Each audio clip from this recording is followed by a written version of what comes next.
நண்பர்களுக்கு வணக்கம். நம்ம இந்த வீடியோவில் என்ன பார்க்க போகிறோம்னா, நீண்ட நாள் கழித்து, அதாவது ஒரு 2019க்கு அப்புறமே இப்போ தான் ஹெல்த் இன்ஸ்பெக்டர் வேலைவாய்ப்புக்கான அறிவிப்பு நம்ம தமிழக அரசுக்கிட்டேருந்து வெளியிட்டிருக்காங்க. இந்த வேலைவாய்ப்புக்கு நீங்கள் வாரத்துக்கு 5 நாள் வேலைக்கு போனால் மட்டும் போதும். சனி ஞாயிறு 100க்கு 100% உங்களுக்கு லீவாக தான் இருக்கும். அப்படி ஒரு சூப்பரான வேலைவாய்ப்புக்கான அறிவிப்பு இப்போ வெளியிட்டிருக்காங்க. இந்த வேலைவாய்ப்புக்கு குறைந்தபட்சம் நீங்கள் 10ஆம் வகுப்பு தேர்ச்சி பெற்றிருந்தாலே போதும். இதுக்கு நீங்கள் தாராளமாக விண்ணப்பிச்சுக்கலாம். மேலும் இந்த வேலைவாய்ப்பை பற்றி முழுமையான தகவலையும் ஒன் பை ஒன்னாக டீட்டெயிலாக இந்த வீடியோவில் பார்க்கலாம். இந்த இன்ஃபர்மேஷன் எல்லாமே பார்க்குறதுக்கு முன்னாடி நீங்கள் இப்போ தான் முதல்ல நம்ம சேனலுக்கு வரீங்க அப்படின்னா மறக்காமல் நம்ம சேனலை சப்ஸ்கிரைப் பண்ணிட்டு பக்கத்தில் இருக்க பெல் ஐக்கனை கிளிக் பண்ணிட்டு ஆளுங்க செட் பண்ணிக்கோங்க. அப்போ தான் நம்ம டெய்லியும் போடுற ஜாப் இன்ஃபர்மேஷன் எல்லாமே உங்களுக்கு உடனே கிடைக்கும். இப்போ வாங்க ஃப்ரெண்ட்ஸ், வீடியோக்குள்ளே போகலாம். இதுதான் அந்த வேலைவாய்ப்புக்கான அஃபிஷியல் அப்ளிகேஷன் ஃபார்ம். சைடில் உங்கள் ஃபோட்டோவை ஒட்டிடுங்க. ஒட்டி முடிச்சுட்டு ஃபஸ்ட் எடுத்தோன்னே நீங்கள் என்ன போஸ்ட்டுக்கு அப்ளை பண்ண போகிறீங்களோ அதுக்கான நேமை கொடுத்துருங்க. அதுக்கப்புறம் உங்களோட பேர் கேப்ஸ் லெட்டரில் வந்து பார்த்தீங்கன்னா எழுதிக்கோங்க. அதுக்கப்புறம் உங்கள் ஃபாதர் அல்லது ஹஸ்பண்டோட பேரை கொடுத்துருங்க.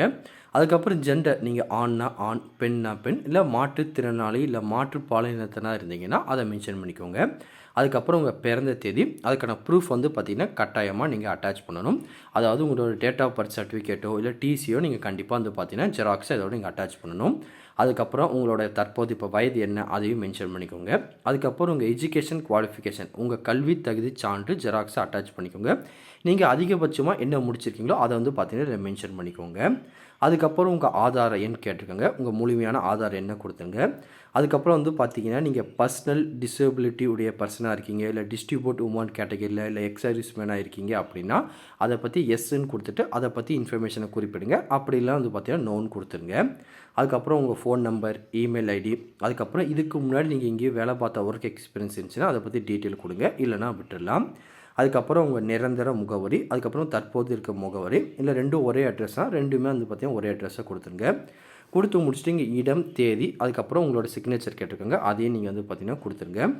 கொடுத்து முடிச்சுட்டு இதில் வந்து பார்த்தீங்கன்னா நீங்கள் ரீசெண்டாக எடுத்த பாஸ்போர்ட் சைஸ் ஃபோட்டோவை ஒட்டி அதுக்கப்புறம் நீங்கள் வந்து பார்த்தீங்கன்னா நீங்கள் வைக்கிற எல்லா ஜெராக்ஸையும் செல்ஃப் அட்டஸ்டேட் பண்ணி நீங்கள் அனுப்பணும் அப்படின்னு சொல்லி கொடுத்துருக்காங்க. அதுக்கப்புறம் நீங்கள் இப்போ வைக்கிற ஜெராக்ஸ் காப்பி எல்லாமே இன்டர்வியூ நடைபெறும்போது ஒரிஜினல் டாக்குமெண்ட் கண்டிப்பாக நீங்கள் கையில் கொண்டு வரணும் அப்படின்னு சொல்லி கொடுத்துருக்காங்க. அது போக வந்து பார்த்தீங்கன்னா நீங்கள் செல்ஃப் அட்ரஸேட் பண்ணி என்னென்ன டாக்குமெண்ட்லாம் இருக்கணும் அப்படின்னு சொல்லி டீட்டெயிலாக இங்கே கொடுத்துருக்காங்க. ஃபஸ்ட்டு வந்து பார்த்தீங்கன்னா அதில் ஃபோட்டோ ஒட்டினது போக 2 ரீசெண்டான ஃபோட்டோ மேலே நீங்கள் சிக்னேச்சர் பண்ணி அதுக்குள்ளே வைக்கிற மாதிரி இருக்கும். உங்களோட பர்த் சர்டிஃபிகேட்டு, இல்லைனா 10th இல்லை +2வோட மார்க் சர்டிஃபிகேட்டு, இது போக நீங்கள் அதிகபட்சமாக என்ன குவாலிஃபிகேஷன் முடிச்சிருக்கீங்களோ அதுக்கான சர்டிஃபிகேட்டு, கம்யூனிட்டி சர்டிஃபிகேட்டு, அதுக்கப்புறம் நீங்கள் தமிழ் மொழியில் படிச்சிருந்தீங்கன்னா அதுக்கான ப்ரூஃபை நிறுவதுக்காக அந்த பிஎஸ்டிஎம் சர்டிஃபிகேட்டு, அதுக்கப்புறம் உங்களோட ரெசிடென்சி, உங்கள் நேட்டிவிட்டியை கன்ஃபார்ம் பண்ணுறதுக்கு வந்து பார்த்தீங்கன்னா நேட்டிவ் சர்டிஃபிகேட்டு இல்லை ஓட்டர் ஐடி இல்லை வந்து பார்த்தீங்கன்னா ஆதார், ரேஷன் சொல்லி ஏதாச்சும் ஒரு டாக்குமெண்ட்டை செல்ஃப் அட்டஸ்டேட் பண்ணி வந்து பார்த்தீங்கன்னா நீங்கள் அட்டாச் பண்ணிக்கோங்க.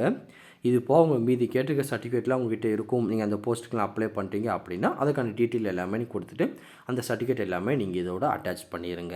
இப்போ பாருங்கள், இதுதான் அந்த வேலைவாய்ப்புக்கான அஃபிஷியல் நோட்டிஃபிகேஷன். எங்கேருந்து இந்த அறிவிப்பு வெளியிட்டிருக்குன்னா திண்டுக்கல் மாவட்டத்தில் இருக்க மாவட்ட நலவாழ்வு சங்கம் டிஸ்ட்ரிக்ட் ஹெல்த் சொசைட்டியில் தான் இந்த அறிவிப்பு வெளியிட்டிருக்காங்க. இதுக்கு வந்து பார்த்தீங்கன்னா விண்ணப்பிக்கிற கடைசி தேதி 10/4/2025க்குள்ளே அவங்களுக்கு கிடைக்கிற மாதிரி நீங்கள் அப்ளிகேஷன் அனுப்புகிற மாதிரி இருக்கும். மொத்தம் வந்து பார்த்திங்கன்னா ஒரு 15 விதமான கேட்டகரியில் வேக்கன்சி கொடுத்துருக்காங்க. அது என்னென்ன அப்படின்னு சொல்லி இப்போ ஒன் பை ஒன்னாக பார்க்கலாம். ஃபஸ்ட் வந்து பார்த்திங்கன்னா ஸ்டாஃப் நர்ஸ் கொடுத்துருக்காங்க. இதுக்கு வந்து பார்த்திங்கன்னா டிப்ளமோ இன் ஜென்ரல் நர்சிங் அல்லது வந்து பார்த்திங்கன்னா பிஎஸ்சி வந்து பார்த்திங்கன்னா ரிலவெண்ட்டான ட்ரேடில் நீங்கள் முடிச்சிருக்கணும்.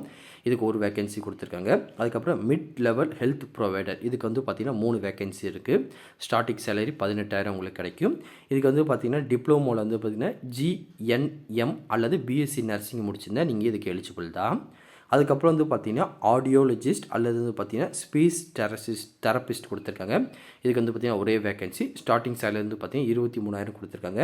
இதுக்கு வந்து பார்த்திங்கன்னா பிஏஎஸ்எல்பி அந்த கோர்ஸ் வந்து பார்த்திங்கன்னா நீங்கள் முடிச்சிருக்கணும். முடிச்சிருந்தால் எலிஜிபிள் தான், நீங்கள் அப்ளை பண்ணிக்கலாம்.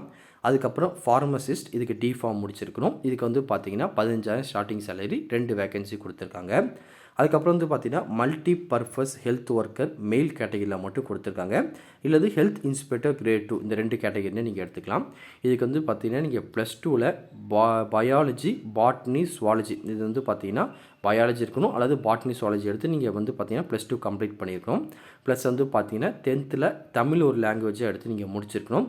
ப்ளஸ் வந்து பார்த்தீங்கன்னா 2 வருஷம் வந்து பார்த்தீங்கன்னா இதுக்கான சானிட்டரி இன்ஸ்பெக்டர் கோர்ஸு அல்லது அது 11th கிரேட் ஏதாச்சும் நீங்கள் முடிச்சிருந்தீங்க அப்படின்னா இதுக்கு நீங்கள் எலிஜிபிள் தான், அப்ளை பண்ணிக்கலாம். மொத்தம் ஒரு 11 வேகன்சி கொடுக்குறாங்க. ஸ்டார்டிங் சேலரி வந்து பார்த்தீங்கன்னா 14,000 உங்களுக்கு கிடைக்கும். அதுக்கப்புறம் வந்து பார்த்தீங்கன்னா dental surgeon, dental assistant. Dental சர்ஜனுக்கு வந்து பார்த்தீங்கன்னா பிடிஎஸ் அல்லது எம்டிஎஸ் அதை முடிச்சிருக்கணும். 2 வேகன்சி இருக்குது. அது மாதிரி டென்டல் அசிஸ்டண்ட்டுக்கு நீங்கள் 10th பாஸ் ஆயிருந்து ப்ளஸ் அதுக்கான ஒர்க் எக்ஸ்பீரியன்ஸ் உங்கள்கிட்ட இருந்தால் மட்டும் போதும், நீங்கள் இதுக்கு அப்ளை பண்ணிக்கலாம்.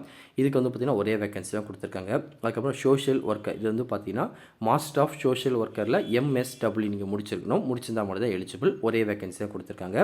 அதுக்கப்புறம் வந்து பார்த்தீங்கன்னா ஏஎன்எம், இதுக்கு வந்து பார்த்தீங்கன்னா அந்த ரிலவெண்ட்டான கோர்ஸ் நீங்கள் முடிச்சிருக்கணும். முடிச்சிருந்தா தான் எலிஜிபிள். இதுக்கு ஒரு 9 வேகன்சி கொடுத்துருக்காங்க.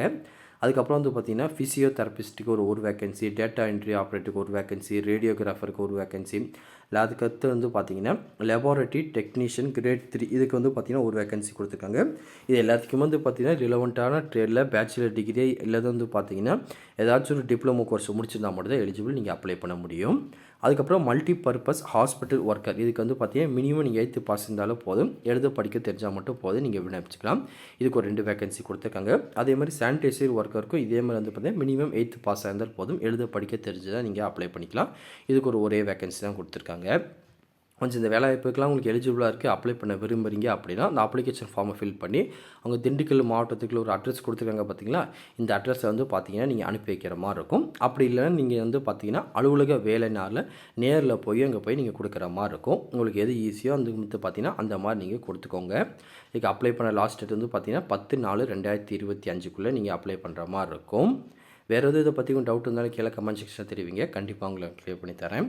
இந்த பதிவு கண்டிப்பாக உங்களுக்கு பயனுள்ளதாக இருக்கும்னு நினைக்கிறேன். தெரியாதவங்க ஃப்ரெண்ட்ஸ்க்கு இந்த வீடியோ ஷேர் பண்ணுங்கள், பிடிச்சா லைக் பண்ணுங்கள். அடுத்த ஒரு வீடியோ சந்திக்கலாம்.